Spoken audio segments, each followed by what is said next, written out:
MHz FM stereo.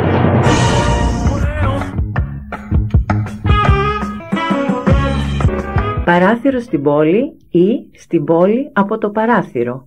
Μια εκπομπή με θέα στα αθέατα με τη δημοσιογράφο Άννα Χατζηπαύλου. Κάθε Δευτέρα στις 10:30 το πρωί.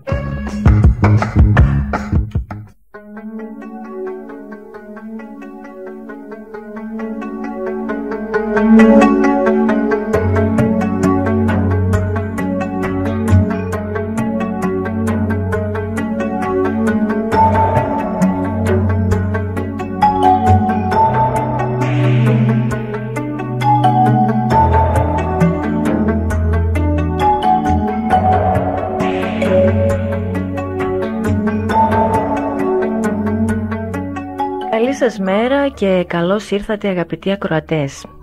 Σήμερα έχω την χαρά να φιλοξενώ εδώ στο σταθμό μας, το City International, τον πατέρα Βαρνάβα, τον Αρχιμανδρίτη πατέρα Βαρνάβα, εφημέριο στον Ιερό Ναό της Παναγίας της Λαοδηγήτριας και υπεύθυνο του τομέα νεότητας της Μητρόπολης Θεσσαλονίκης. Καλώς ήρθατε πάτερ Βαρνάβα. Καλώς σας βρήκαμε, είστε καλά. Σας ευχαριστώ πολύ που δεχτήκατε την πρόσκλησή μου.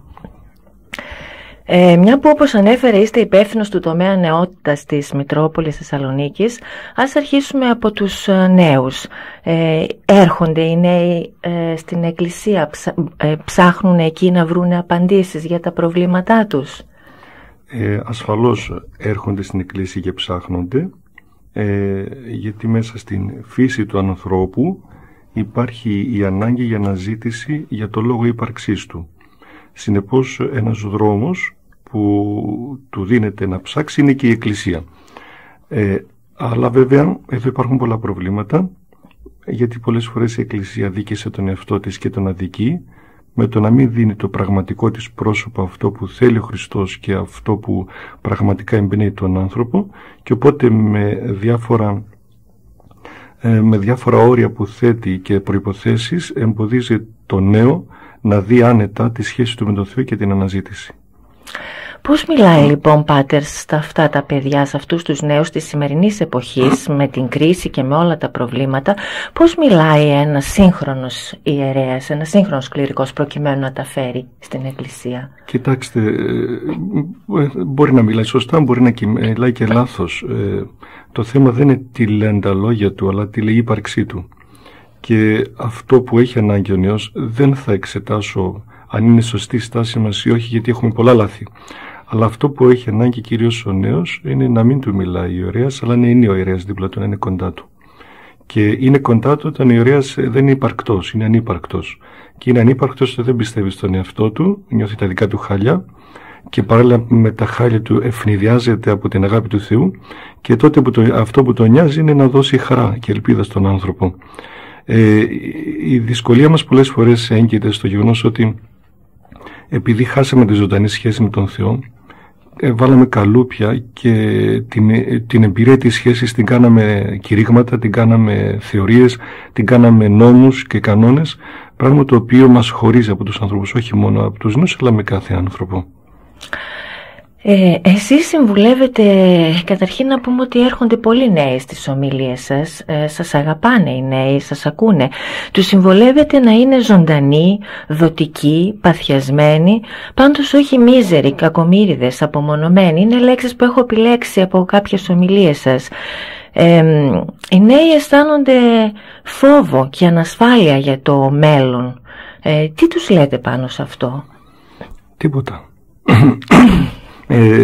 Αν τους λέμε, καήκαμε.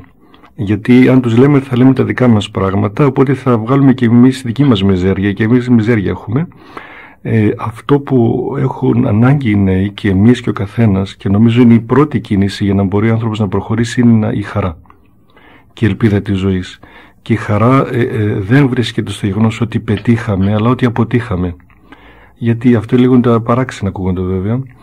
Η χαρά της επιτυχίας αφορά τον άνθρωπο που θέλει να επιτύχει κάτι και να του δοθεί ένα βραβείο για αυτά που πέτυχε. Αυτό όμως δεν είναι σχέση. Αυτό είναι συναλλαγή. Και με τον Θεό υπάρχει κάτι άλλο. Έχουμε χαρά γιατί αποτύχαμε, και παρόλο που αποτύχαμε μας πλησιάζει με την ίδια και περισσότερο αγάπη. Αυτό μας ζωντανεύει και μας δίνει αυτή τη δύναμη να προχωρήσουμε. Και τη δύναμη να προχωρήσουμε πώς? Το να δώσουμε η ύπαρξή μας να είναι ένα άνοιγμα προς τον άνθρωπο. Όταν προχωρήσει κανείς στην πνευματική ζωή ή στα πράγματα της Εκκλησίας, έχει ένα φόβο, ένα δισταγμό, προσπαθεί να καταλάβει τι είναι σωστό και τι λάθος, πότε είναι σωστός και πότε είναι λάθος, και σιγά σιγά, και αυτά βέβαια κρίνουν μέσα έναν εσωτερικό εγωισμό, μια διάθεση αυτοδικαίωσης, και όταν ο άνθρωπος προχωρήσει και πετύχει κάτι, τότε τον χωρίζεται από τον άλλον και δεν έχει μια διάθεση επίκαιας και αγάπης. Και οι πιο δύσκολοι άνθρωποι είναι οι καλοί άνθρωποι, οι σωστοί άνθρωποι και οι δίκαιοι άνθρωποι και οι ηθικοί άνθρωποι. Και αυτό το παραμύθι μας το χαλάει ο Θεός, μας τον κρεμίζει, γιατί η ηθική του Θεού είναι η αγάπη και η δικαιοσύνη του Θεού είναι η αδικία. Και είναι άδικος ο Θεός γιατί μας αγαπά παρόλο που δεν αξίζουμε.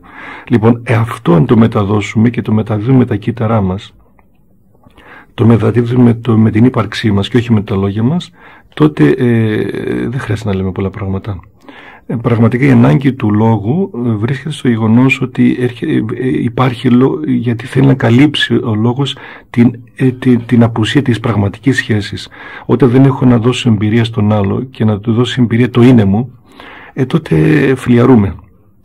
Λέμε πάρα πολλά λόγια, όπως οι γονείς που δεν μπορούν να δώσουν μια πρόταση ζωής και εμπειρία ζωής στα παιδιά, αρχίζουν να θεωρητικολογούν, να λένε και να λένε και να λένε, για να καλύψουν τη δική τους μειονεξία, ότι δεν μπορούν να προτείνουν μια πράξη ζωής, μια πρόταση ζωής που ελευθερώνει. Οπότε αυτό που έχουμε ανάγκη και εμείς να λάβουμε αλλά και να δώσουμε, να βρούμε ανθρώπους που η στάση ζωής τους είναι μια πρόταση ζωής που μας ελευθερώνει. Και αυτό γιατί το λέμε? Γιατί κουραστήκαμε να ακούμε θεωρίες. Θέλουμε αυτό να δούμε και πρακτικά. Ο λόγος μας να λάβει σάρκα. Και θα λάβει σάρκα από την ύπαρξή μας, από την ύπαρξη των ανθρώπων μας περιβάλλουν. Είναι πολύ σωστά και ωραία αυτά που λέτε, Πάτερ, αλλά θα συμφωνείτε κι εσείς ότι υπάρχουν και τα πρακτικά προβλήματα της επιβίωσης. Όταν δηλαδή οι νέοι σήμερα ψάχνουν να βρουν δουλειά και δεν έχουν, βλέπουν ότι πιθανότατα κάνουν άλλα πράγματα από αυτά που ονειρεύτηκαν, ότι πολλές φορές υποβιβάζονται για να μπει μπροστά κάποιος ο οποίος δεν έχει τις γνώσεις τους ή δεν αξίζει. Όλα αυτά τα συναισθήματα που αισθάνονται, πώς μπορούν με αυτόν τον τρόπο που περιγράψατε να τα ξεπεράσουν? Και να προσθέσω ότι έχουμε γνωρίσει έχουμε μάθει ότι όλες οι κοινωνίες χρησιμοποιούν αυτή την ανασφάλεια, αυτό το φόβο ως μέσον, το καλλιεργούν κιόλας η κάθε μορφή στην εξουσία, ακόμα και οι θρησκευτικοί, Πάτερ, για να μπορέσουν να καθυποτάξουν, να ελέγξουν τους λαούς, να επιβάλλουν τη θέλησή τους. Πώς μπορεί να τα ξεπεράσει όλα αυτά λοιπόν ο νέος? Κοιτάξτε, μιλήσατε με έναν όρο, επιβίωση. Η επιβίωση οδηγείται σε αδιέξοδο όταν δεν υπάρχει βίωση, όταν δεν υπάρχει το βίωμα. Το βίωμα και η βίωση, και εμείς θέτουμε την ουσία του βιώματος στην εμπειρία της αγάπης, είτε πρόκειται σχέση με τον Θεό πνευματική, είτε σχέση με τους ανθρώπους. Είναι πολύ βασικό ο άνθρωπος να γεμίσει μέσα του, να γεμίσει η ύπαρξή του, το συναισθηματικό του δοχείο από την εμπειρία της αγάπης, να βιώσει αυτό το γεγονός. Αυτό του δίνει την δύναμη να ξέρει να ζει. Αλλιώς είναι ευάλωτος σε οποιασδήποτε συνθήκες και γίνεται θύμα οποιοδήποτε συστήματος, είτε εκκλησιαστικού, είτε κοινωνικού, είτε κοσμικού, είτε πολιτικού. Οπότε σαφώς υπάρχουν προβλήματα και αυτή είναι αλήθεια. Δηλαδή ο άνθρωπος δυσκολεύεται να ζήσει, νιώθει την αδικία να τον πνίγει. Αυτό είναι τρέλα. Ή ο άνθρωπος θα το κρατήσει μέσα του και θα παλαβώσει γιατί θέλει ψυχοφάρμακα, ή θα βρει έναν τρόπο να επιτίθεται στα γεγονότα, και τότε και αυτό πάλι δεν είναι λύση. Ίσως είναι καλύτερη λύση από το να λειτουργεί παθητικά. Λύση φαίνεται να υπάρχει μια δημιουργική προσπάθεια με έναν λόγο. Να ξέρει ο άνθρωπος πού πορεύεται. Για να το κάνει αυτό πρέπει να έχει μια εσωτερική ισορροπία. Χωρίς εσωτερική ισορροπία δεν μπορεί να έχει καλή σχέση με τα πράγματα και τις καταστάσεις ο άνθρωπος. Γι' αυτό επιμένουμε στην ανάγκη του βιώματος. Είτε είναι ψυχολογικό το βίωμα είτε πνευματικό. Και η ουσία και το κέντρο και ο πυρήνας αυτού του βιώματος που μπορεί τον άνθρωπο να ανορθώσει είναι να μάθει να αγαπά τον εαυτό του. Να εκτιμά τον εαυτό του. Και σε αυτό η Εκκλησία αδίκησε λίγο τον λόγο της, γιατί μπέρδεψε την μειονεξία με την ταπείνωση. Πολύ σωστά. Δηλαδή η ταπείνωση, η πραγματική όπως τη θέλει ο Χριστός, γεννάται μέσα από την πραγματική αγάπη του εαυτού μου, την έβρεση της προσωπικής μου αξίας. Όταν λοιπόν βρω την προσωπική μου αξία και αγαπήσω τον εαυτό μου, τότε μπορώ να έχω ισορροπημένη και δημιουργική σχέση και με τα πράγματα και τις καταστάσεις. Οπότε δεν λέω σε κάποιον που ζει αυτή τη δυστυχία, καλά κάνεις και έτσι σηκώνεις το σταυρό σου, αλλά είναι ένα πραγματικό πρόβλημα. Και η θέση των ανθρώπων είναι να συμπαριστάμεθα και να συμπάσχουμε με αυτούς τους ανθρώπους. Και εδώ έρχεται ένα άλλο γεγονός, το γεγονός της έννοιας της κοινότητας. Η Εκκλησία πρωτίστως πρέπει να είναι κοινωνία, κοινότητα, σχέση. Γι' αυτό η έννοια εκκλησιάζομαι σημαίνει συμμετέχω στη ζωή του άλλου. Να μην είναι ένας σύνολο, ένας κώδικας κανόνων ηθικής συμπεριφοράς, πώς να γίνω καλός και πώς κακός και πώς ξαφνικά να μου δώσει ο Θεός έναν παράδεισο να με ανταμείψει για τη δυστυχία που πέρασα. Αλλά κυρίως η Εκκλησία είναι η πρόταση και η προοπτική σχέσης. Δεν μπορώ να πλησιάσω τον Θεό, δεν πλησιάσω τον αδελφό μου. Ο Θεός πλησιάζεται εν σχέση με τον άλλο. Οπότε η έννοια της κοινότητας, της αλληλεγγύης, της αποδοχής διαφορετικότητας είναι έννοιες καταρχήν εκκλησιαστικές και πνευματικές. Οπότε αν αυτές λειτουργήσουν, είναι ένα εφόδιο και μια δύναμη για τον άνθρωπο που πάσχει. Και όχι μόνο ψυχολογικά ή συναισθηματικά ή εμπειρικά, αλλά και πρακτικά και οικονομικά μπορεί να βοηθηθεί ο άνθρωπος.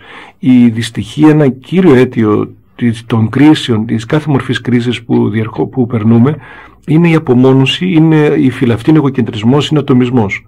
Ο καθένας κοιτάει το δικό του το ατομικό όφελος και χωρίζει, κομματιάζει από τον άλλο, με αποτέλεσμα και αυτό να μην ωφελεί και πρακτικά στην έννοια του κέρδους και του συμφέροντος του συνόλου. Καταλάβατε, οπότε είναι πολύ σημαντικό να αναπτυχθεί η έννοια της κοινότητας, της σχέσης, αλληλεγγύης, που είναι πράγματα που πρέπει να τα δουλέψουμε πάρα πολύ.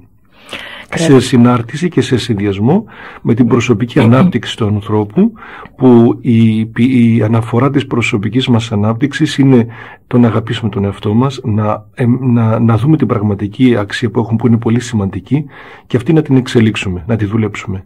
Και ο εαυτός μας δουλεύεται, εξελίσσεται μέσα στην εμπειρία και στην προοπτική να οικοδομούμε σχέση με τους ανθρώπους, δηλαδή να κάνουμε τον εαυτό μας αξιαγάπητο, τέτοιο που να τον αγαπάει και να τον χαίρεται ο άλλος, αλλά να αποκτούμε και εμείς την ικανότητα να αγαπούμε τον άλλο, δηλαδή να βλέπουμε την ομορφιά του, να μην βλέπουμε την ασχήμη του άλλου ανθρώπου. Γιατί εμείς έχουμε αυτό το λάθος και αυτή είναι η πτώση μας, βλέπουμε μόνο τα άσχημα των άλλων ανθρώπων. Ξεκινούμε από τα αρνητικά του και δεν καταλαβαίνουμε ότι το αρνητικό έχει ομορφιά. Το αρνητικό είναι μια λάθος προβολή της ομορφιάς που έχει ο άνθρωπος, μια λάθος κατεύθυνση του καλού που έχει. Μια αστοχία του καλού είναι το κακό. Άρα αν τον αγαπώ τον άλλο και θέλω να τον ελευθερώσω, πρέπει να δω αυτό το κακό, τι καλό έκρυβε, και δεν μπόρεσε να το δει και να το πιστέψει ο άνθρωπος. Οπότε αν πιστέψω στο καλό που έχει ο άνθρωπος και αποκτήσω αυτή την ικανότητα να αγαπήσω, τότε αυτό το πράγμα πραγματικά είναι ομορφιά. Πάτερ, αντιλαμβάνομαι ότι μέσα στις σχέσεις και στον στενό μας κοινωνικό περίγυρο, σαφώς και πρέπει να ενεργούμε έτσι, να ψάχνουμε να βρούμε το καλό και να τονίζουμε το καλό και όχι το κακό. Αν το δούμε όμως σε ένα ευρύτερο κοινωνικό πλαίσιο, ζούμε σε μια κοινωνία άδικη, σε μια κοινωνία ανισοτήτων. Εάν με αυτόν τον τρόπο προσπαθήσουμε να ζήσουμε, για να μην χρησιμοποιήσω πάλι τον όρο επιβίωση, πώς θα αλλάξουν οι κοινωνίες? Βλέπουμε ότι οι νέοι τρομοκράτες στην τηλεόραση, είδαμε τα πρόσωπά τους, ήταν αμούστακα παιδιά. Και θυμόμαστε, αν δούμε και την ιστορικότητα του θέματος, ότι οι κοινωνίες έχουν αλλάξει με αίμα, με επαναστάσεις. Πώς λοιπόν μπορούν να αλλάξουν οι αδικίες, εάν εμείς δεν κάνουμε μια άλλου είδους αντίδραση? Κοιτάξτε, καταρχήν και αυτά τα μούστακα παιδιά που είπατε, τα εκτιμώ με ποια έννοια, ότι τουλάχιστον κάτι κάνανε, έστω και λάθος. Και είναι πολύ καλύτερο από κάποια άλλα παιδιά που δεν κάνουν τίποτα. Προτιμάτε τη δράση δηλαδή, έστω και αυτού του είδους? Θεωρώ ότι για να μπει ο άνθρωπος σε μια δικασία αυτού του επίπεδου, το κάνει από μεγάλη ευαισθησία εσωτερική, αναζήτηση αλήθειας. Με λάθος τρόπο ασφαλώς, δεν διαφωνούμε. Αλλά νομίζω τουλάχιστον είναι σε εγρήγορση αυτό που φύτευσε ο Θεός μέσα μας στην αναζήτηση. Και γι' αυτό το θεωρώ καλύτερα από τον βολεμένο άνθρωπο που ζει παθητικά. Είτε είναι της Εκκλησίας είτε είναι εκτός Εκκλησίας. Οπότε είναι αυτό που σας είπα και πριν, να βλέπουμε την ομορφιά. Από αυτό το άσχημο να είδατε, δεν είναι αλήθεια αυτό, δεν είναι ομορφιά. Είναι. Αυτό δεν μπορούμε να το εκτιμήσουμε. Από την άλλη, πρέπει να ξεχωρίσουμε ότι καλό πράγμα η ευαισθησία να αλλάξουμε τον κόσμο, αλλά πολύ κακό υπερευαισθησία να φαντασιωνόμαστε ότι θα γίνουμε μεσσίες και θα αλλάξουμε τον κόσμο με δικά μας πράγματα. Να δούμε αυτό που μας αναλογεί, τις δυνατότητές μας. Και πρώτα να ξεκινήσουμε από το δικό μας, το μικρό κόσμο. Δεν μπορεί ένας άνθρωπος να λέει ότι θα πολεμήσει την αδικία όταν αδικεί τη γυναίκα του. Ή μια γυναίκα αδικεί τον άντρα της. Ή αδικούν τα παιδιά. Επομένως, πάνω απ' όλα, χρειάζεται να κάνουμε μια επανάσταση στον εαυτό μας. Λέμε να υπάρχει αιματοχυσία. Δεν αιματοχυσία το να σταυρώνω τον εγωισμό μου. Όταν με αδικεί ο άλλος στην οικογένειά μου, εγώ να το σταυρώνω και να προσπαθώ να τον αγαπήσω. Επειδή αυτό είναι πιο δύσκολο, γιατί είναι σε προσωπικό επίπεδο, πολλοί άνθρωποι καταφεύγουμε σε φλιαρίες και θεωρίες φιλοσοφικές, αμπελοφιλοσοφίες που δεν μας αφορούν, πώς να αλλάξουμε τον κόσμο. Ο κόσμος θα αλλάξει να αλλάξουμε εμείς. Και αν ο καθένας αλλάξει μέσα του, υπάρχει πιθανότητα να αλλάξει ο κόσμος. Βεβαίως αυτό δεν είναι αρκετό. Όταν ο άνθρωπος μέσα του έχει μια φλόγα και μια έμπνευση, μπορεί να έχει την ικανότητα και το χάρισμα και τις δυνατότητες να πει και κάτι παραπάνω. Και νομίζω όλοι το έχουμε αυτό. Εδώ όμως υπάρχει ένα στοιχείο που θαύμασα, το διάβασα στον Άγιο Χρυσόστομο. Έλεγε για την αδικία, την κοινωνική αδικία και για την οργή. Και έλεγε όταν σε αδικούνε εσένα μην οργίζεσαι. Όταν αδικούν άλλο να οργιστείς για να υπερασπιστείς τον άλλον. Η οργή νομίζω είναι όμορφη. Πολύ ωραίο αυτό. Όταν κινείται για να υπερασπιστούμε τον άλλον, όχι τον εαυτό μας και το δικό μας συμφέρον. Και εδώ είναι ένα πράγμα που πραγματικά πονάει τον άνθρωπο που θέλει να δει, είναι ότι στις κοινωνικές ομάδες, με τις δυσκολίες που περνάμε, ο καθένας αντιδρά μόνο όταν θίγονται τα δικά του συμφέροντα. Και όλοι ήταν αστείο όταν υπήρχε κρίση στην αρχή της, που λέγανε μας στοχοποίησαν, η κάθε κοινωνική ομάδα το έλεγε. Όταν έρχονταν στο σπίτι τους αντιδρούσανε. Και ενώ πραγματικά θα πιστέψω αυτό που θα κάνει απεργία ή θα αντιδράσει για τον άλλον, για το συμφέρον του άλλου. Και όταν θα αξιολογεί ο καθένας ποιος είναι ο πιο αδικημένος, αυτό να προστατεύσω. Στη συνέχεια όμως, επειδή ο καλός Θεός επιτρέπει τα πράγματα να έχουν πόνο και ο πόνος είναι δημιουργικός, άκουσα πολλούς άλλους που λέγανε άλλα πράγματα. Ότι η ζωή τώρα άρχισε να γίνεται όμορφη, γιατί αρχίζει ο ένας να νοιάζεται για τον άλλο. Και στην αρχή του σοκαριστήκαμε όταν ο καθένας ένιωθε να αδικείται, αλλά σιγά σιγά αφομοιώσαμε τον πόνο και γλύκανε ο άνθρωπος, δεν ξέρουμε ποιο τρόπο, και αρχίζουμε λίγο να νοιαζόμαστε και για τον άλλο λίγο παραπάνω από τον εαυτό μας και να μπαίνουμε στη θέση του. Και να νιώθουμε μια χαρά ότι όλοι είμαστε τελικά κάπως στην ίδια κατάσταση. Έχετε δίκιο, Πάτερ, γιατί το έχουμε συζητήσει αρκετές φορές εδώ. Να σας διακόψω λίγο. Ναι. Είναι ύποπτη η αντίδραση κάποιων αυτόκλητων επαναστατών και μεσιών όταν η επανάστασή τους δεν ξεφεύγει από τα δικά τους συμφέροντα. Θα πιστέψουμε την επανάσταση η οποία δεν έχει ιδιοτέλεια, που είναι θυσία για τον άλλον. Θα πιστέψουμε την επανάσταση ότι θυσιάζω το δικό μου για χάρη του άλλου. Θα πιστέψουμε στην επανάσταση ότι το δικό μου οξυγόνο το χαρίζω στον άλλο να ζήσει. Θα πιστέψουμε στην επανάσταση που ο δικός μου χώρος γίνεται αυλή για να περιχωρηθεί ο άλλος και να ζήσει. Εάν εγώ τώρα φτιάχνω μια θεωρία, φτιάχνω ένα κόμμα για να σώσω τον κόσμο, αλλά όλη μου πολιτική κατεύθυνση είναι τα δικά μου ποσοστά του κόμματός μου να ανέβω, αυτούς έχουμε γραμμένους. Έτσι είναι, Πάτερ, και η ιστορία μας αποδεικνύει ότι σε όλες τις δύσκολες περιόδους αναδείχθηκαν άνθρωποι οι οποίοι στην αρχή διαμέσου της φιλανθρωπίας, διαμέσου του να θέλουν να προβληθούν ως σωτήρες, το ζήτησαν αργότερα το αντίτιμο, εκμεταλλεύτηκαν δηλαδή ακόμα και την ίδια την φιλανθρωπική τους δράση. Και εδώ ξέρετε, εδώ είναι και ο λόγος του Χριστού μας και είναι η μανκιά του Χριστού. Σταυρώθηκε για μας. Δεν μας σταύρωσε για να ζήσει, σταυρώθηκε για να ζήσουμε. Δεν είπε ελάτε να σας φάω για να ζήσω, είπε ελάτε να με φάτε για να ζήσετε. Και αυτό είναι μια ανατροπή.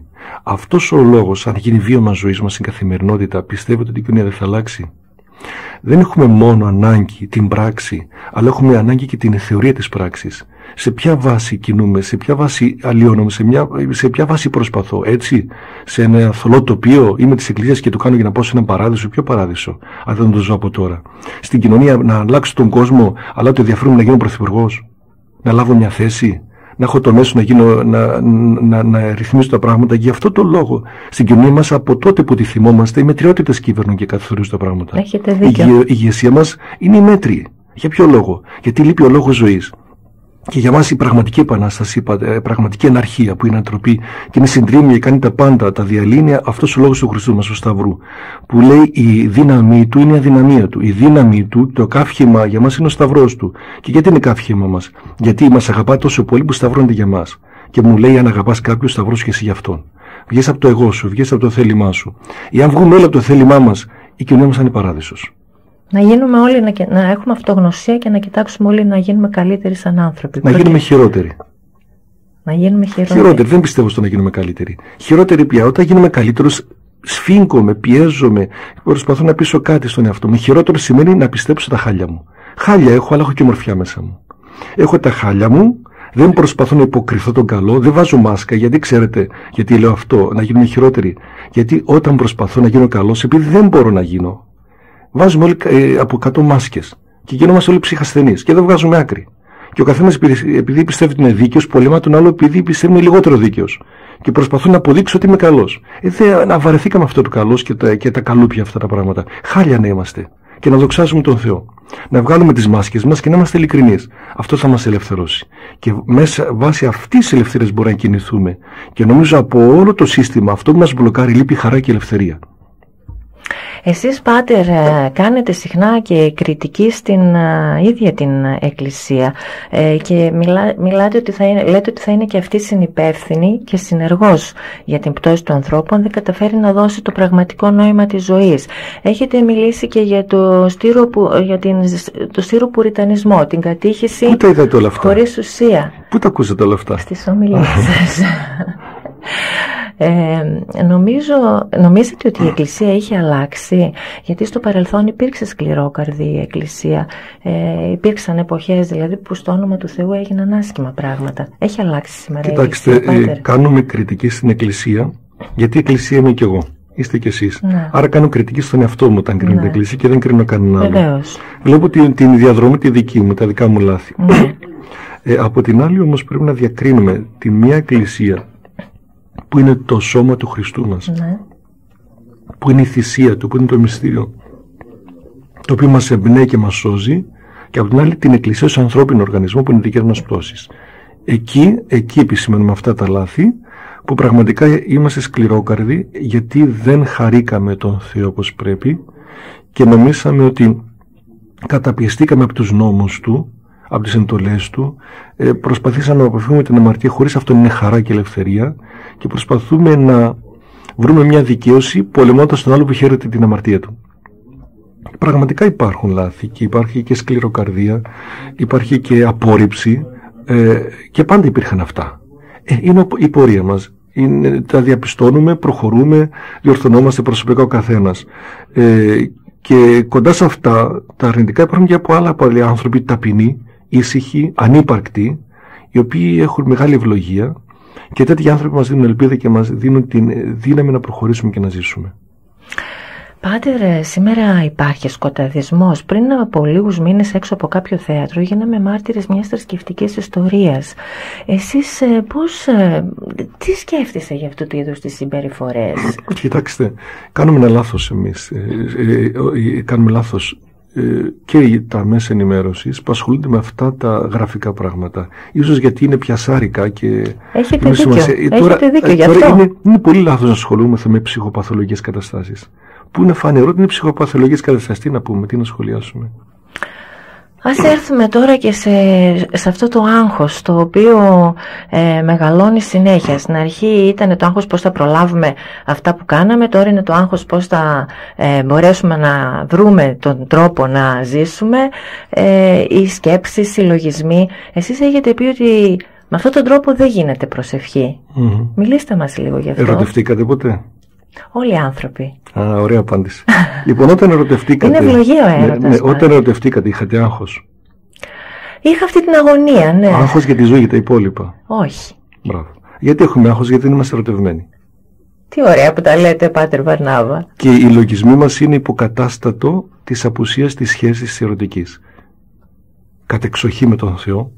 Γιατί αυτός είναι ο έρωτας που μας συντηρεί, μας εξελίσσει και μας δίνει δύναμη να αγαπούμε και να ερωτευόμαστε, αλλά ίσως και με κάποιον άνθρωπο. Αυτό λοιπόν το πράγμα συλλευθρώνει από το άγχος. Στην αρχή υπάρχει το άγχος της ανασφάλειας. Θα φάω απόρριψη ή όχι? Ο Θεός όμως δεν μας απορρίπτει ποτέ. Όταν λοιπόν νιώθω την ασφάλεια της αγάπης του Θεού και του έρωτος του Θεού, γιατί να αγχωθώ? Οι λογισμοί είναι οι άμυνες ενός ανασφαλούς ανθρώπου. Ένας αμυντικός μηχανισμός που σου λέει, που προσπαθώ με το λογισμό μου να αποδείξω ότι μπορώ να σταθώ στα πόδια μου. Αυτό όμως μου κλέβει τη δύναμη, μου κλέβει την ενέργεια. Όπως λέγει και ένας πατέρας εκκλησιαστικός, έλεγε οι λογισμοί είναι οι απώλειες της θερμότητας από το Λέβητο, οπότε δεν έρχεται η θερμοκρασία όπως πρέπει. Ή οι λογισμοί είναι ή άνθρωπος χωρίς προσευχή, είναι Λέβητας χωρίς καύση μήλι. Οπότε οι λογισμοί μας ξοδεύουν την ενέργεια, μας δαπανούν την ενέργεια. Δέστε και εσείς στη ζωή σας, όταν έχετε σκέψεις και άγχη, δεν είστε αποτελεσματικοί. Δεν είστε αποτελεσματικοί ούτε στα πρακτικά σας, ούτε στην εργασία σας. Οπότε η μεγαλύτερη ανοησία του ανθρώπου είναι το αν, η αμφιβολία και οι σκέψεις. Και είναι πολύ σημαντικό ο άνθρωπος να μάθει, και αυτό ας πούμε και κάτι πρακτικό, να διαφορεί για τις σκέψεις του. Να γίνει χαζός. Πώς μπορεί να το πετύχει αυτό? Γι' αυτό σας είπα, οι πιο ωραίοι άνθρωποι είναι οι χαζοί, οι τρελοί και οι κακοί και οι άσχημοι. Όχι με την αντικειμενική έννοια του όρου. Με την αποδοχή ότι είμαι χάλια. Δεν προσπαθώ να το παίξω καλώς, με αυτή την έννοια ασφαλώς. Οπότε όταν ο άνθρωπος πάβει να σκέφτεται, ποιοι δεν σκέφτονται? Μικρά παιδάκια. Τι κάνει το μικρό παιδάκι? Δεν έχει την αγωνία. Θα έχει ο μπαμπάς χρήματα, θα έχουμε φαγητό. Ανοίγει το ψυγείο και είναι σίγουρος ότι θα πρέπει να φάει. Λοιπόν, αφαιθούμε στην αγάπη του Θεού. Πολύ δύσκολο όμως αυτό, Πάτερ. Δύσκολο να σκεφτόμαστε. Και τώρα που λέμε για τις σκέψεις και τους λογισμούς, παρόλο που καθημερινά μας πολιορκούν οι σκέψεις και οι λογισμοί, λίγοι είναι οι σκεπτόμενοι, οι ουσιαστικά σκεπτόμενοι άνθρωποι. Ο σκεπτόμενος άνθρωπος είναι αυτός που δεν σκέπτεται.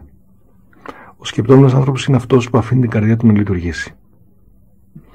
Που αδειάζει από τις δικές του σκέψεις και κατοικεί μέσα το λόγος του Θεού. Αυτός είναι ο αληθινά σκεπτόμενος, γιατί η καρδιά του τότε του γεννά νοήματα, λόγους, εμπειρίες που αποκτούν ένα λόγο ο οποίος είναι εξαιρετικά πρακτικός και αποτελεσματικός και απλός. Και φυσικά οι περισσότεροι νομίζω ότι όταν θέλουμε να πάψουμε να σκεφτόμαστε, γιατί έχουμε κουραστεί πλέον, κάνουμε το εύκολο, πατάμε το κουμπί της τηλεόρασης και γινόμαστε παθητικοί δέκτες στον καναπέ. Ευτυχώς υπάρχει και τηλεόραση, φανταστείτε να μην υπήρχε ούτε αυτό. Εδώ σε αυτό το σημείο θα κάνουμε ένα μικρό διάλειμμα και θα επιστρέψουμε σε λίγο.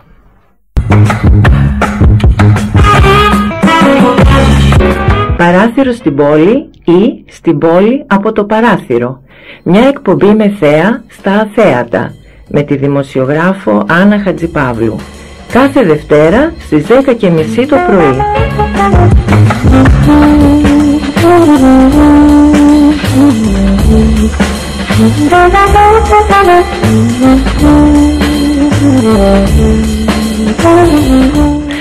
Λοιπόν, εδώ είμαστε και πάλι, φίλες και φίλοι, με τον σημερινό μας καλεσμένο, τον πατέρα Βαρνάβα, εφημέριο στον Ιερό Ναό της Παναγίας Λαοδηγήτριας και υπεύθυνο του τομέα νεότητας της Μητρόπολης Θεσσαλονίκης. Πάτερ Βαρνάβα, ο άνθρωπος είναι τελικά πολύ δύσκολο να αισθανθεί ευτυχισμένος, ακόμα και σε εποχές μεγάλης κοινωνικής ευμάρειας δεν ήτανε. Ανάλογα τι εννοούμε ευτυχία. Ο καθένας την περιγράφει με το δικό του τρόπο. Ευτυχία κάποιος μπορεί να θεωρεί να είναι πλούσιος. Κάποιος να κάνει ό,τι θέλει, κάποιος να έχει πολλές σχέσεις, κάποιος να δοξάσει τους ανθρώπους. Πιστεύουμε ότι ο ορθότερος όρος της ευτυχίας είναι η χαρά. Να έχει ο άνθρωπος χαρά. Και πιστεύουμε ότι τη χαρά τη δίνει η σχέση, η παρουσία ανθρώπων στη ζωή μας, οι οποίες είναι όμως πραγματικές, ουσιαστικές και αληθινές. Πιστεύουμε ακόμη και ένας άνθρωπος να υπάρχει στη ζωή μας, στον οποίο είμαστε αληθινοί, είναι μια ευλογία, μας δίνει τη χαρά, μας δίνει κάποιο νόημα και μπορεί να μας προωθήσει και στη σχέση μας με τον Θεό. Ή η σχέση μας με τον Θεό, εφόσον είναι ουσιαστική και αληθινή, μας δίνει την ικανότητα να δημιουργούμε σχέσεις ανθρώπινες. Γιατί, να σας πω κάτι που ίσως δεν το έχουμε υπόψη μας, ένας Άγιος Εκκλησίας, όταν το ρώτησα τι είναι παράδεισος και τι κόλαση, αυτό είπε. Λέει, παράδεισος είναι να μπορώ να βλέπω το πρόσωπο του άλλου και κόλαση είναι να είμαι πλάτη-πλάτη με τον άλλο και δεν μπορώ να δω το πρόσωπό του. Άρα η σχέση, η κοινωνία είναι πραγματικά αυτό που δίνει χαρά στον άνθρωπο. Και αυτό δεν το δημιουργεί ούτε η φτώχεια ούτε ο πλούτος. Το δημιουργεί η ελευθερία του ανθρώπου, το πώς θα χειριστεί και τον πλούτο του και τη φτώχεια του σε αυτή την κατεύθυνση. Εδώ είναι ο παράδεισος και η κόλαση. Από εδώ ξεκινάει. Πάτερ Βαρνάβα. Μόνο μέσω του πόνου μπορούμε να βρούμε τον Θεό, να τον πλησιάσουμε. Χρειάζεται δηλαδή να τον αποδεχθούμε, την απογοήτευση, τον πόνο, τη συντριβή ως κάτι αναγκαίο. Εάν ήταν αυτό αναγκαίο, τότε θα μιλούσαμε για ένα Θεό σαδιστή. Δεν το θέλει αυτό ο Θεός. Ο πόνος και ο θάνατος είναι απαράδεκτος. Γίνεται όμως γιατρικό εξαιτίας της δικής μας καταστάσεως, του εγωισμού μας. Είμαστε τόσο εγκλωβισμένοι στον αρκισισμό μας και στην επιθυμία μας, που οι εσωτερικές μας αισθήσεις, το γνωστικό μας όργανο, το εσωτερικό, η αντίληψη, να μπορέσουμε να αισθανθούμε, να αγαπήσουμε, να συγχωρέσουμε, να σχετιστούμε, είναι σε ύπνωση εξαιτίας του δικού μας εγωισμού. Και αυτό που το αφυπνίζει είναι να μαλακώσει η καρδιά μας. Και μαλακώνει η καρδιά μας δυστυχώς μόνο εξαιτίας του πόνου στην κατάσταση στην οποία βρισκόμαστε. Γιατί τότε αισθανόμαστε και τον εαυτό μας και μέσα από τη δική μας προσωπική αίσθηση αποκτούμε την ικανότητα να αισθανθούμε και τον άλλο, εφόσον το θελήσουμε. Ο πόνος όμως δεν είναι αυτός ο οποίος πρέπει να μας καθυλώνει, να μας ακινητοποιεί, γιατί δεν πρέπει να καταλήγει στην εκμετάλλευση. Οι κοινωνίες πολλές φορές, το είπα και προηγουμένως, μέσω του πόνου οδήγησαν, μέσω της εκμετάλλευσης και της απογοήτευσης οδηγήθηκαν, προσπαθούν μάλλον να ελέγξουν. Εσείς μιλάτε για αυτό που δημιουργεί τον πόνο.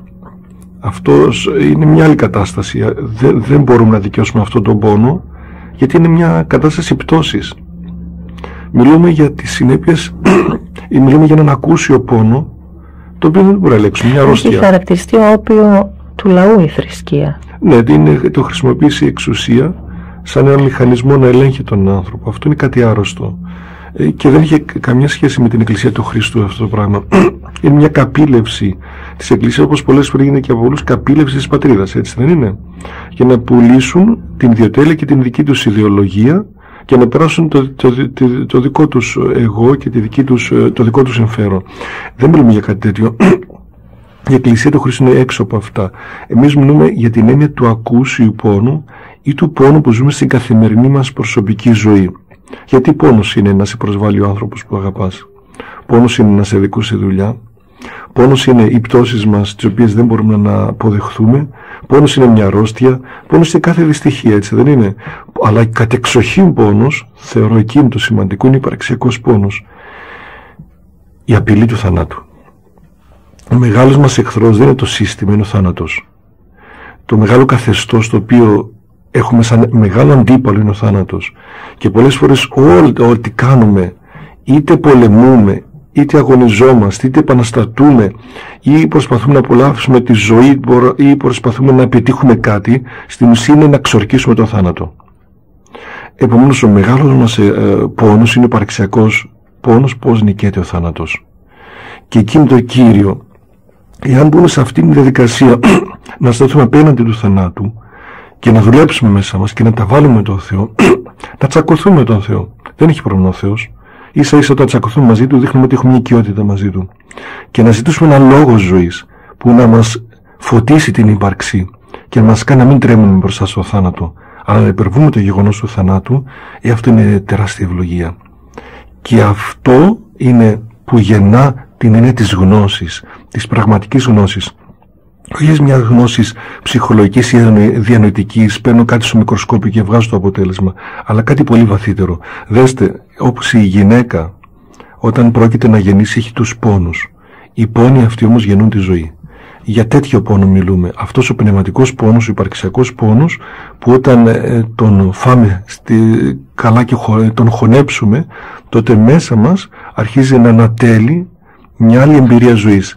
Αποκτούμε άλλες αισθήσεις, άλλα δεδομένα. Αποκτούμε άλλη καρδιά, άλλη ύπαρξη που βλέπει διαφορετικά τα πράγματα. Και αυτό είναι πραγματική ελευθερία. Πάτερ Βαρνάβα, πιστεύετε ότι η μόρφωση είναι εχθρός της πίστης? Είναι ευλογία η μόρφωση, είναι το όργανο για να μπορούμε να εκφράσουμε τα βιώματά μας. Μα λίμωναν η μόρφωση. Κοιτάξτε, όλα είναι καλά και όλα είναι κακά. Και η μόρφωση και η αμορφωσιά. Και ο πλούτος και η φτώχεια, και η ομορφιά και η ασχήμια. Δεν υπάρχει τίποτε κακό μπροστά στον Θεό. Όλα μπορούν να εξαγιαστούν εφόσον τα εντάξουν μέσα στην αγάπη Του. Και σαφώς η μόρφωση δεν είναι κακό, μα είναι δυνατόν. Τώρα είπατε και για τον πλούτο. Η μόρφωση είναι πρόβλημα όταν γεννά έπαρση στον άνθρωπο. Και λειτουργεί ελιτίστικα και ρατσιστικά. Ότι έχουμε κάτι ξεχωριστό από σένα που είσαι αμόρφωτος. Ή γεννά σε μια υπερηφάνεια ότι η μόρφωση είναι ικανή να συλλάβει τα πάντα. Έχει όρια και η μόρφωση. Ο Θεός είναι έξω από αυτά τα όρια. Εάν ο Θεός ήταν δημιούργημα της δικής μας φαντασίας ή της δικής μας λογικής, είτε θα ήταν είδωλο του εαυτού μας. Αν μπορούσαμε να τον βάλουμε στα καλούπια της μόρφωσής μας και της σαρκικής γνώσης, δεν θα ήταν Θεός. Θα ήταν δημιούργημα της δικής μας φαντασίας. Είναι έξω από αυτά. Γι' αυτό κάπου λέει ο Άγιος Μάξιμος Ομολογητής, ο Θεός είναι μείον. Δηλαδή είναι έξω και από το ύπαρξη. Είναι ανύπαρκτος μετά. Είναι έξω από τα δεδομένα της ύπαρξης όπως την εννοούμε εμείς. Για την κοσμική γνώση. Χρησιμοποίησατε και τη λέξη πλούτο. Η λατρεία προς την ύλη, ο πλουτισμός, ο καταναλωτισμός δεν είναι ο αντίποδας του περιεχομένου της θρησκείας? Όχι. Ο Χριστός όμως λέει κάπου ότι πιο εύκολα περνάει από την βελόνα μια καμήλα. Είναι αυτό που σας είπα και πριν, ότι είναι πώς βλέπουμε τα πράγματα. Θα σας πω κάτι άλλο αντίθετο. Όταν ο Χριστός μεταμορφώθηκε στο όρος το Θαβόρ, μπροστά στους μαθητές έλαμψε το πρόσωπό του, λέει, όπως ο ήλιος, αλλά και τα ρούχα του. Άρα τα υλικά πράγματα δεν είναι πρόβλημα στη ζωή μας. Είναι προβλήματα, δεν τα ζούμε μέσα στην αγάπη του Χριστού, μέσα στο πνεύμα του Χριστού. Δεύτερο παράδειγμα, στην εκκλησία τι κάνουμε? Δεν κάνουμε μόνο προσευχούλες. Κάνουμε κάτι που ξεφεύγει τις προσευχούλες. Δίδεται το σώμα και το αίμα του Χριστού. Με ποιο τρόπο? Από το ψωμί και το κρασί. Το ψωμί και το κρασί που είναι ευτελή, ας το πούμε υλικά, γίνεται σώμα και αίμα Χριστού. Και τι γίνεται? Γίνεται Χριστός. Άρα η ουσία δεν είναι να προσβάλλω την ύλη, είναι να την κάνω Χριστό την ύλη. Δεν είναι να προσβάλλω την ομορφιά, είναι να δώσω λόγο στην ομορφιά. Για παράδειγμα, μια γυναίκα που περιβείται πάρα πολύ τον εαυτό της, δεν έχει και το αυτό. Πρέπει να έχει και ένα λόγο η ομορφιά της. Να ξέρει και να αγαπά αυτή η ομορφιά. Απλώς είναι μόνο κάτι εξωτερικό το οποίο σε κουράζει. Δεν σου δίδει ζωή. Με αυτή την λοιπόν και τα υλικά αγαθά από μόνα τους δεν είναι πρόβλημα. Ίσα ίσα μπορούν να γίνουν ευλογίες. Αν κάποιος έχει τον πλούτο, δεν μπορεί να το δώσει σε αυτούς που έχουν ανάγκη. Δεν μπορεί να εξυπηρετήσει, να διακονήσει με αυτό το λόγο την αγάπη. Μπορεί, αλλά συνήθως δεν γίνεται. Όταν έχω το φαγητό μου και τρώω, δεν δοξάζω Θεό γιατί μου έδωσε το φαγητό. Δεν θα το απολαύσω. Θα έχω ενοχή γιατί τρώω. Θα έχω ενοχή γιατί ζω. Θα έχω ενοχή γιατί χαίρομαι. Θα έχω ενοχή για την ομορφιά μου. Αυτό είναι απαράδεκτο. Η ιστορία ξεκινάει από μια λάθος ασκητική προσέγγιση που είδαμε πειρασμένη από την Δύση, από άλλες κατευθύνσεις θρησκευτικές χριστιανικές. Η ορθόδοξη ασκητική είναι διαφορετική. Θεωρεί ότι το πρόβλημα δεν είναι ύλη, είναι εγωισμός. Την ύλη αντιζώ με ταπείνωση και αγάπη, είναι ευλογία. Αντιζώ δηλαδή μέσα στο πνεύμα του Χριστού. Βέβαια υπάρχουν πάρα πολλά παραδείγματα που μας σκανδαλίζουν και υπάρχουν και παραδείγματα μέσα στους κόλπους της Εκκλησίας. Δηλαδή έχουν ακουστεί πράγματα για ιερείς, για ανθρώπους της Εκκλησίας με παχυλούς λογαριασμούς, οι οποίοι κάνουν επιχειρήσεις, οι οποίοι μαλώνουν ένας με τον άλλον, συνεργάζονται με πρόσωπα αμφιλεγόμενα. Όλα αυτά δεν σκανδαλίζουν τους ανθρώπους, την κοινωνία γενικότερα? Να γίνω δημοσιογράφος και να σας θέσω εγώ μια ερώτηση. Αν θέλετε. Γιατί πιστεύετε κάνουν τέτοια πράγματα αυτοί οι άνθρωποι? Πάτερ, γιατί κινούνται από αυτό το θέμα του εγωισμού και της ύλης. Γιατί να το κάνουν αυτό όμως? Γιατί, δεν ξέρω. Γιατί δεν γεμίζουν από τον Θεό. Ό,τι παθαίνουμε κι εμείς. Δεν θα έπρεπε όμως να μας δίνουν το παράδειγμα? Άμα δεν γεμίζει από τον Θεό ο άνθρωπος για κάποιο λόγο, έχει χάσει τον προσανατολισμό του, προσπαθεί να γεμίσει από άλλους θεούς. Κοιτάξτε, ο άνθρωπος είναι πολύ απαιτητικός. Και ευτυχώς που είναι απαιτητικός. Θέλει τα πάντα. Κάποτε θυμάμαι ένα σύνθημα αναρχικού στους στίχους, όταν ήμουν φοιτητής. Τα θέλουμε όλα και δεν δίνουμε τίποτα. Έχει αλήθεια αυτό το πράγμα. Γιατί στην ουσία έλεγε αυτός, θέλω το παν, τον Θεό που είναι τα πάντα. Όταν λοιπόν δεν βρω τον Θεό, είναι τεράστιο το κενό, είναι άπειρο το κενό μέσα μου. Και προσπαθώ να ξεγελάσω τον εαυτό μου με τη δόξα, με τα χρήματα και άλλα πράγματα. Ουσιαστικά αυτοί οι άνθρωποι αν το κάνουν, δεν έχω την όρεξη να τους κρίνω, είναι άρρωστοι. Όπως είμαστε κι εμείς. Και έχουμε ανάγκη μετανοίας. Οι άνθρωποι, όπως και ο επίσκοπος, όπως και ο παπάς, όπως και ο χριστιανός, κάθε άνθρωπος που είναι ασθενής δεν έχει ανάγκη από έλεγχο και καταδική, έχει ανάγκη από κατανόηση και μια πρόταση ζωής που θα τον ελευθερώσει. Δηλαδή, Πάτερ Βαρνάβα, αυτό που λείπει σήμερα από τον πολιτισμό μας, τι είναι το ήθος? Δεν ξέρω τι λείπει. Θα έλεγα και το ήθος δεν είναι από μόνο του, δεν μπορεί να σταθεί από μόνο του το ήθος. Ο ήθος σε ποια βάση? Έτσι αποφάσισε να είμαι ηθικός, να είμαι καλός. Και για ποιο λόγο και μέχρι πότε? Να είμαι χαζός. Ο καλός πολλές φορές ταυτίζεται με τον αγαθό. Είναι αλήθεια. Κοιτάξτε, το ήθος είναι από πού ξεκινάει, ποια είναι η βάση. Εγώ θεωρώ ότι λείπει ο Θεός που μας γεννά το ήθος και ακούγεται πολύ κλασικό αυτό. Να το κάνουμε λίγο πιο κουλτουριάρικο. Λείπει ο Χριστός και να το κάνουμε και ακόμη και κουλτουριάρικο. Λείπει η αναζήτηση. Η αναζήτηση. Η αναζήτηση για το παραπάνω. Είμαστε βολεμένοι στα λίγα. Να είμαστε ανήσυχοι και να είμαστε βολεμένοι. Να είμαστε άνθρωποι που πραγματικά είμαστε σε διαρκή εγρήγορση. Γιατί εσείς σαν γυναίκα δεν τσατίζετε με άνδρες που δεν έχουν εγρήγορση? Ναι, βεβαίως. Ή και ο Θεός τσατίζεται με εμάς που δεν έχουμε εγρήγορση. Είναι ζηλιάρης ο Θεός, μας θέλει όλους δικούς του. Επομένως αυτό που χαρακτηρίζει τον πολιτισμό μας και θεωρώ ως μεγάλη πτώση είναι η παθητικότητα και η άρνηση να αναζητήσουμε κάτι παραπάνω από τα οικονομικά μεγέθη. Η ηθική είναι έμφυτη στον άνθρωπο? Είναι κάτι που πρέπει να διδαχτεί? Η ανάγκη του ανθρώπου για σχέση είναι έμφυτη και κατά συνέπεια και αυτό που προστατεύει τη σχέση, δηλαδή η ηθική και το ήθος. Και υπάρχει μέσα στον άνθρωπο, είναι ο ηθικός νόμος, ο προφορικός νόμος. Όταν όμως ξεφύγουμε, πολλές φορές προσβάλλεται αυτός ο νόμος και έχουμε ανάγκη τον γραπτό λόγο που θα μας δώσει μια κατεύθυνση για να ενεργοποιηθεί η υγεία μέσα μας. Και τώρα θα έρθουμε λίγο σε κάποια θέματα που τα συναντούμε στη σημερινή εποχή. Τη βία. Ποια είναι η γνώμη σας για τη βία που εκφράζεται κάποιες φορές από ακραίες ομάδες, όπως είναι ας πούμε οι ακροδεξιές ομάδες?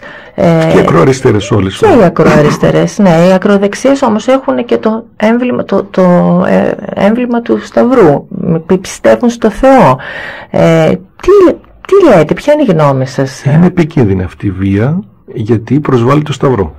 Προσβάλλει το Χριστό, ο οποίος διακηρύσει ότι δεν μπορεί να θεραπεύσει στη βία με βία, γιατί είναι τελείως ανελεύθερο γεγονός.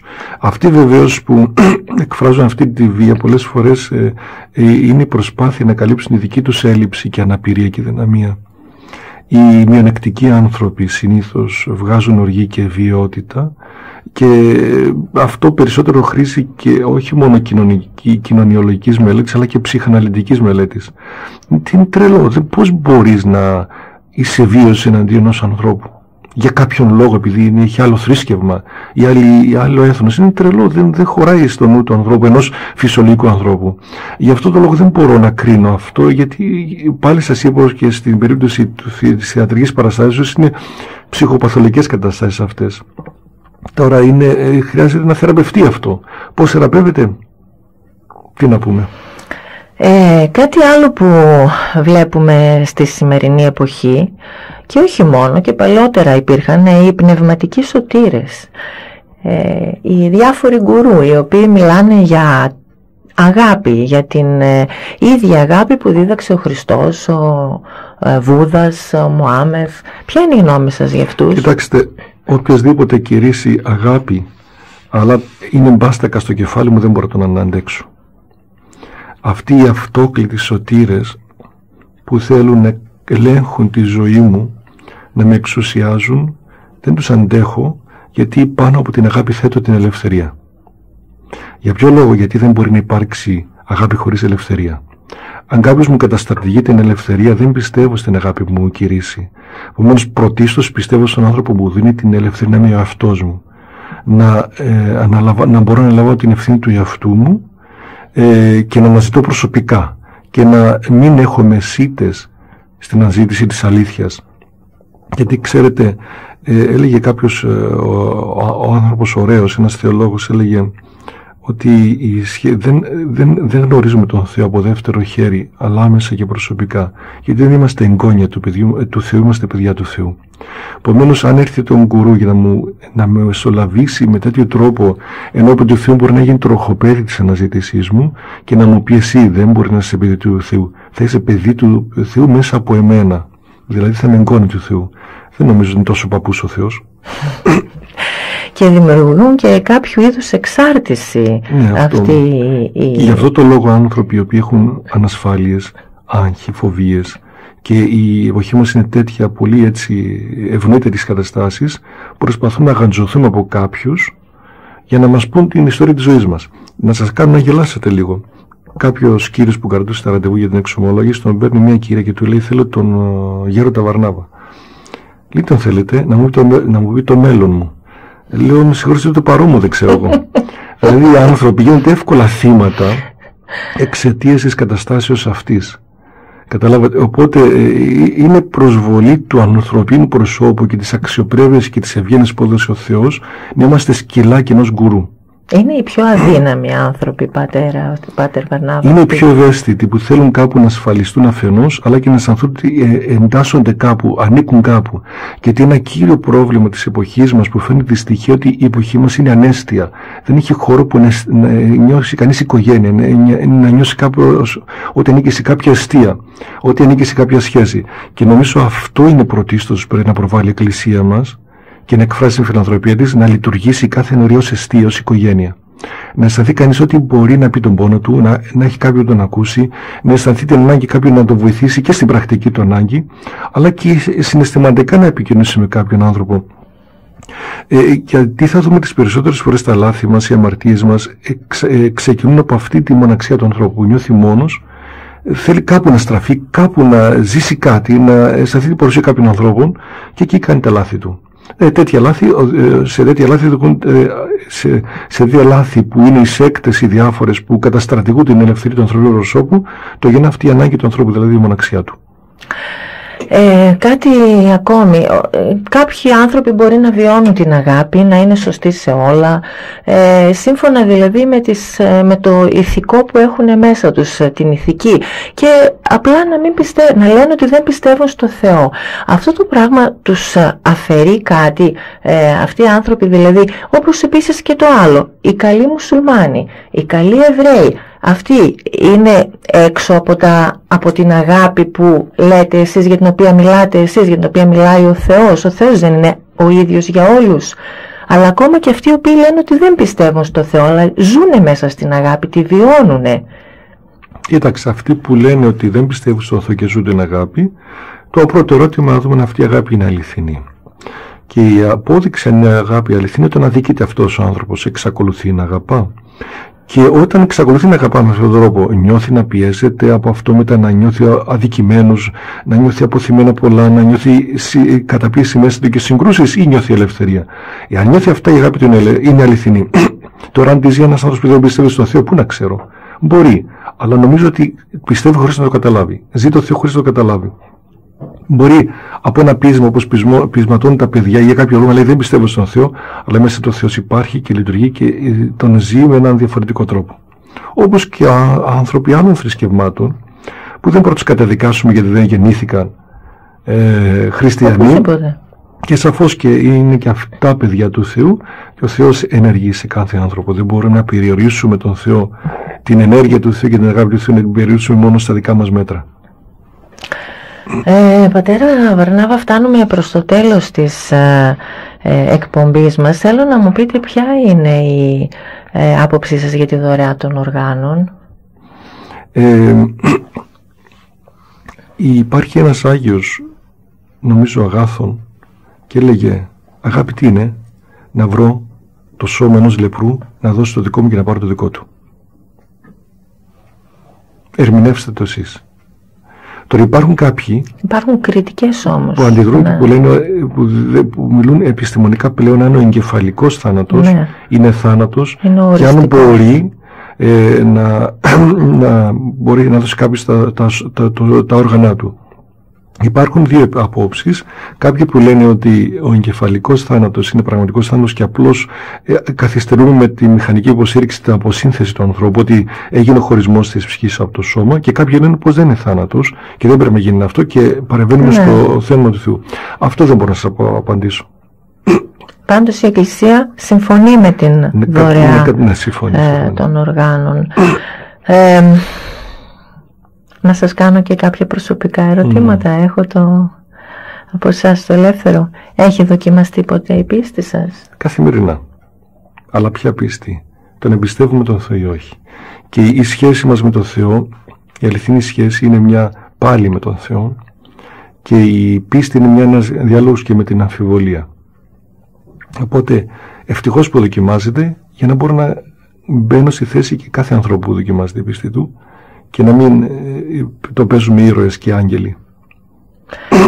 Υπάρχει κάτι που φοβάστε? Το θάνατο.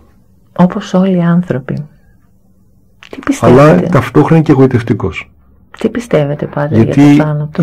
η μνήμη του θανάτου σε κάνει καλύτερο. Δηλαδή καθημερινά, όταν ξυπνάς και λες μπορεί να είναι τελευταία μου μέρα, είσαι πιο ουσιαστικός στη ζωή σου. Και είναι ένας φόβος δημιουργικός. Είναι ένας φόβος από τον οποίο ξεκινά η δύναμη να ζήσεις. Παίρνεις τη δύναμη να ζήσεις. Απλά πρέπει να κοιτάμε την ουσία. Και θεωρώ ότι όλη μας η ζωή, τουλάχιστον έτσι μπορώ να το δω μόνο, είναι ένας αγώνας να συναντηθούμε με τον Θεό, και η συνάντησή μας να είναι το τέλος του θανάτου. Η νίκη του θανάτου.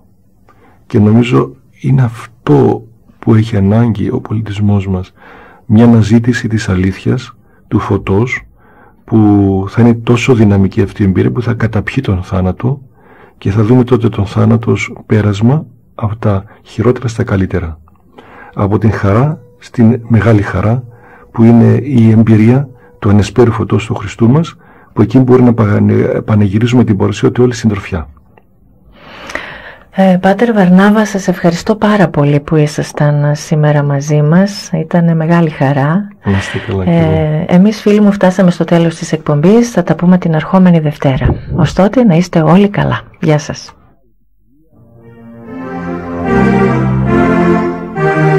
City International 106,1 MHz FM Stereo.